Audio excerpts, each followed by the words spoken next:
എല്ലാ സുഹൃത്തുക്കൾക്കും ഒരിക്കൽ കൂടി ലൈഫ് വിഷൻ ടോപ്പ് സ്റ്റാറിലേക്ക് സ്വാഗതം ചെയ്യുന്നു. ഇന്നത്തെ വീഡിയോ പ്രധാനമായും കോൺഗ്രസ് നേതാക്കൾക്ക് വേണ്ടിയുള്ളതാണ്. ഒപ്പം BJP-യിലെ ഒരു ചിലർക്ക് വേണ്ടി ഉള്ള ഒരു സബ്ജക്റ്റിനെ കുറിച്ചാണ്.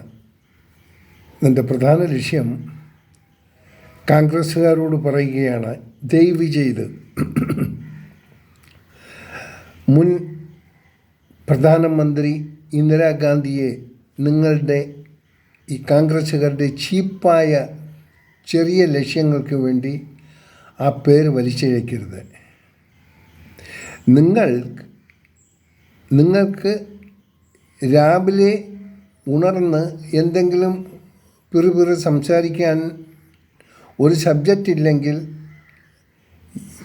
ഏത് സബ്ജക്റ്റ് കണ്ടെത്തണമെന്ന് ചിന്തിക്കുകയും അത് ഗുണകരമായ ഒരു പ്രസ്താവനയാണോ എന്ന് മനസ്സിലാക്കിയതിന് ശേഷം മാത്രമായിരിക്കണം പ്രസ്താവനകളിലേക്ക് കടക്കേണ്ടത്. നിങ്ങൾ എന്തർത്ഥത്തിലാണ് ഇന്ദിരാഗാന്ധിയുടെ അന്നത്തെ നിലപാടും ഇന്നത്തെ മോദിയുടെ നിലപാടിനെയും ഒന്നിച്ച് കോയിൻസൈഡ് ചെയ്യാൻ ശ്രമിക്കുന്നത്? തെറ്റാണ്, വളരെ തെറ്റാണ്.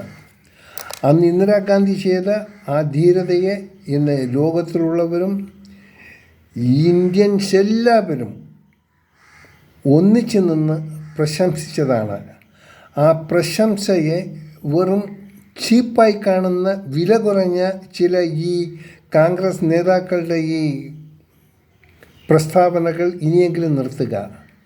കാലം മാറുമ്പോൾ കാലത്തിനനുസരണമായ പല തീരുമാനങ്ങളും മാറും.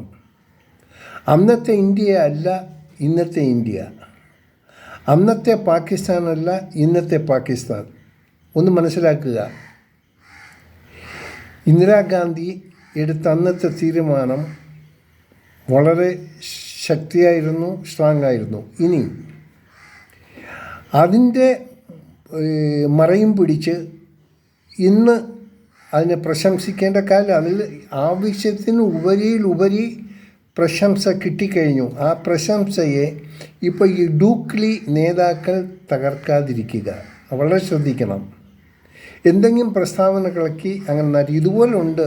BJP-യിലും വളരെ പ്രഗത്ഭരായ നേതാക്കൾ കഷ്ടപ്പെട്ട് രൂപപ്പെടുത്തിയെടുത്ത് ഒരു പ്രസ്ഥാനമാണ് BJP. അതിൽ ഒത്തിരി പേർ കഷ്ടപ്പെട്ടതിൻ്റെ ഫലമാണ് ഇന്ന് ഈ ഇത്രയും ടൈംസിൽ മോദി ഭരിക്കുന്നത്. ഞാനിതിവിടെ കോൺഗ്രസിനെയോ BJP-യോ സൈഡ് ചെയ്ത് പറയുകയല്ല. കോമൺ ഒരു ഇന്ത്യൻസ് എന്നുള്ള നിലയിൽ ഈ കാട്ടിക്കൂട്ടുന്ന കോലാഹലങ്ങളുടെ വെളിച്ചത്തിൽ സംസാരിക്കുകയാണ്. ഇനി അമേരിക്കയുടെ നിലപാട് എന്താണ്? അമേരിക്ക ഏതറ്റം വരെ എന്തിനു വേണ്ടി കളിക്കുന്നെന്ന് അത് കോൺഗ്രസിനും അറിയാം, BJP-ക്ക് അറിയാം, മോദിക്കും അറിയാം, എല്ലാ നേതാക്കൾക്കും അറിയാം. നമുക്കാരുടെ വായടയ്ക്കാൻ പറ്റില്ല. ഓരോരുത്തരും അവരുടെ നാക്കിൻ്റെ ഇതനുസരിച്ച് അവരെന്തെങ്കിലുമൊക്കെ പറയും. അതിന് ഇപ്പം ട്രംപ് എന്തെങ്കിലും പറഞ്ഞു കഴിഞ്ഞാൽ അത് മോദിയുടെ പേരിൽ ആരോപണം ചുമത്തേണ്ട കാര്യമില്ല. മനസ്സിലാക്കേണ്ടത്, നമ്മുടെ രാജ്യം ഒത്തിരി മുന്നേറിക്കൊണ്ടിരിക്കുന്ന ഒരവസ്ഥയിലാണ്. ഇപ്പോൾ നമുക്കൊരു യുദ്ധം നടത്താനോ യുദ്ധത്തിന് ആഹ്വാനം ചെയ്യാനോ നാം ശ്രമിക്കാറില്ല. നമ്മുടെ ദിശാബോധമെന്ന് പറഞ്ഞാൽ അതിന് ഉള്ളതല്ല. മോദിയായിരുന്നാലും വാജ്പേയി ആയിരുന്നാലും ഇന്ത്യ ഭരിച്ച ഇന്ദിരാഗാന്ധി ആയിരുന്നാലും അത് നമ്മൾ തുടക്കത്തിൽ ഇന്ത്യ തുടർന്ന് വന്ന ഓരോ നല്ല കാര്യങ്ങളെ ബേസ് ചെയ്തിട്ടാണ് ഓരോ ഭരണാധിപന്മാരും ഓരോ തീരുമാനങ്ങളെടുക്കുന്നത്. അതിൽ പാകപ്പിഴ വരാം. 100% 100% പാകപ്പിഴയില്ലാതെ ഈ ലോകത്താർക്കും ഒരു ഭരണാധികാരികൾക്കും അവരുടെ രാഷ്ട്രത്തെ നിയന്ത്രിക്കാൻ സാധിക്കില്ല. ഇനി ഒരു രംഗത്തിരിക്കുന്ന പ്രമുഖരായ പലർക്കും എന്ത് തീരുമാനങ്ങൾ എടുക്കുമ്പോഴും അത് രാജ്യത്തിനെക്കുറിച്ച് ഓർക്കണം, ലോകത്തെക്കുറിച്ച് ഓർക്കണം ഒക്കെ. നമ്മൾ ഇതുവരെയും ഇന്ത്യ ചെയ്തത് നല്ല തീരുമാനം തന്നെയാണ്. അത് യാതൊരു വിട്ടുവീഴ്ചയുമില്ല. മാക്സിമം നമ്മുടെ അഭിമാനത്തെ കാത്തു സൂക്ഷിക്കുകയും അതിൽ വിജയം കണ്ടെത്തുകയും ചെയ്ത ഒരവസ്ഥയിലാണ് ഇപ്പോൾ ഇന്ത്യ നിൽക്കുന്നത്. ഈ അവസ്ഥയിൽ ധീരമായി ഇന്ത്യ ഭരിച്ച് രക്തസാക്ഷിത്വം വരിച്ച ഇന്ദിരാഗാന്ധിയുടെ പേരും പറഞ്ഞ് ഈ കുട്ടി സഹാക്കൾ മുന്നിൽ ഈ അനാവശ്യ പ്രസ്താവനകൾ നടത്തരുത്. അത് അവരെ ടാർണിഷ് ചെയ്യാൻ അവരുടെ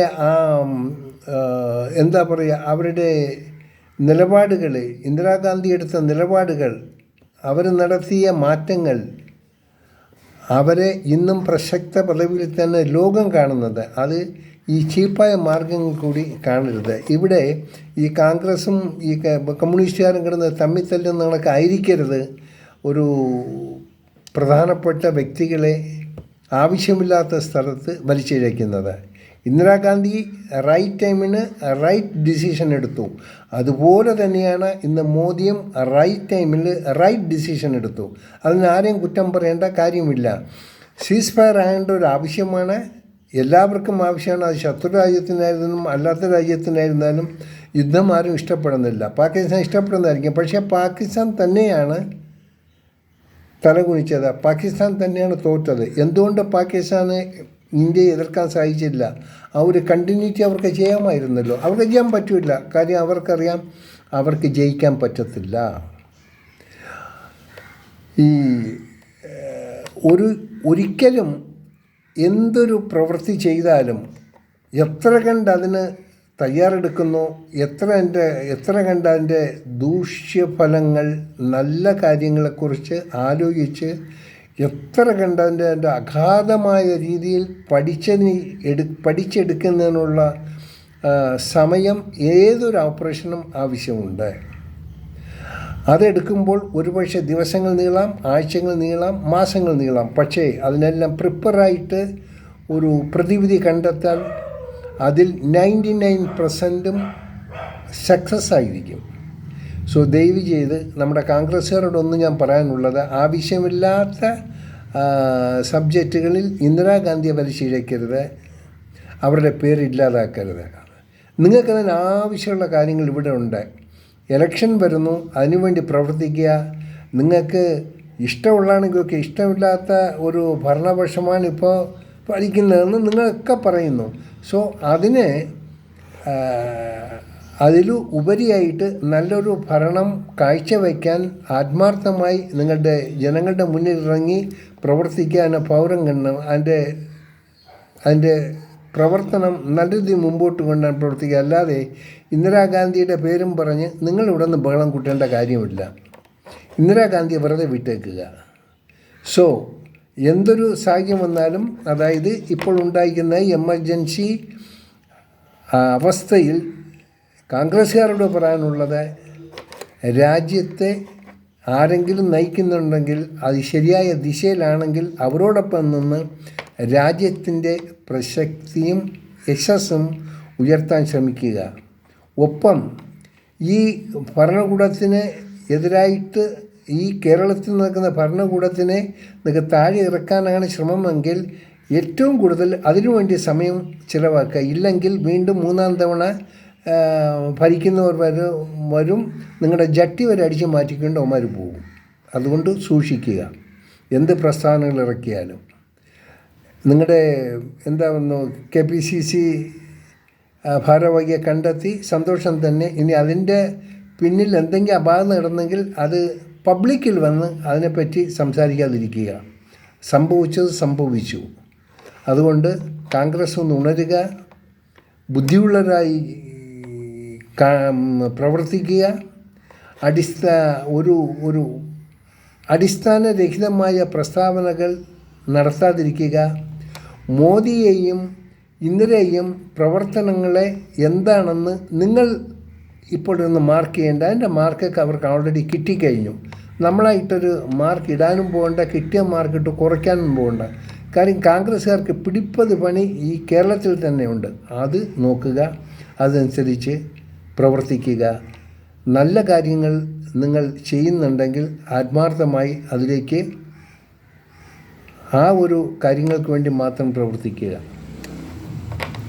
എനിക്കിങ്ങനെയുള്ളൊരു വീഡിയോ ചെയ്യേണ്ടി വന്നതിൽ ദുഃഖമുണ്ട്. എല്ലാവർക്കും ഒരിക്കൽ കൂടി പറയുന്നു, പരസ്പരം ചെളിവാരി എറിയേണ്ട സമയമല്ല ഇത്. ഒപ്പം നമ്മുടെ BJP കുട്ടിസാക്കളോടും പറയുന്നു, നിങ്ങൾക്ക് വേണ്ടി നിങ്ങളിപ്പോൾ ഈ കാട്ടിക്കുന്ന ഈ ബഹളം ഒച്ചപ്പാടും എല്ലാം ആ ലെവലിലെത്തിച്ച ഒരുപാട് വലിയ വലിയ നേതൃത്വ നിരയുണ്ടായിരുന്ന ആൾക്കാരുണ്ടായിരുന്നു. അവരുടെ ശ്രമഫലമായിട്ടാണ് നിങ്ങൾ ഈ ഓരോന്ന് കാട്ടിക്കൊണ്ട്. അതുകൊണ്ട് നിങ്ങളുടെ അനാവശ്യമായ ചില പ്രസ്താവനകൾ ഇതെല്ലാം കൂടെ ഭരിക്കുന്ന മോദിയും കൂട്ടരെയും കൂടുതൽ അതിൽ വലിച്ചിരിക്കാതിരിക്കുക. അവർ ഭരിക്കട്ടെ. അതുകൊണ്ട് കോൺഗ്രസ്സിനോടും BJPക്കാരോടും മറ്റിതര കക്ഷികളോടും പറയുന്നു, രാജ്യം ഇപ്പം നേരിടുന്ന അവസ്ഥയിൽ നിന്നും വിജയപൂർവ്വം നമ്മൾ മുന്നോട്ട് വരണം. നമ്മുടെ യശസ്സ് വർദ്ധിപ്പിക്കണം. ലോകത്തിൽ ഒരു മോഡൽ രാജ്യമായി നമ്മൾ മാറണം. നമ്മൾ മാറിക്കൊണ്ടിരിക്കുകയാണ്. അതായത്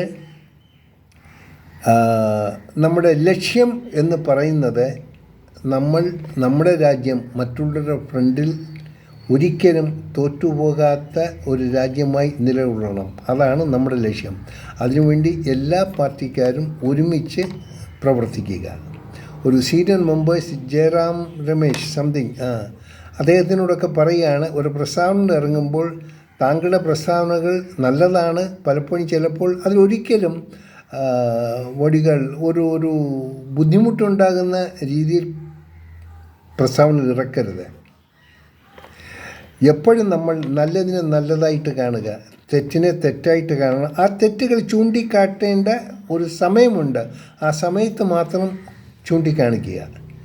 എല്ലാവർക്കും നല്ലൊരു പ്രഭാതം നേരുന്നു. കാണാം വീണ്ടും മറ്റൊരു വീഡിയോയിൽ കൂടി. Thank you.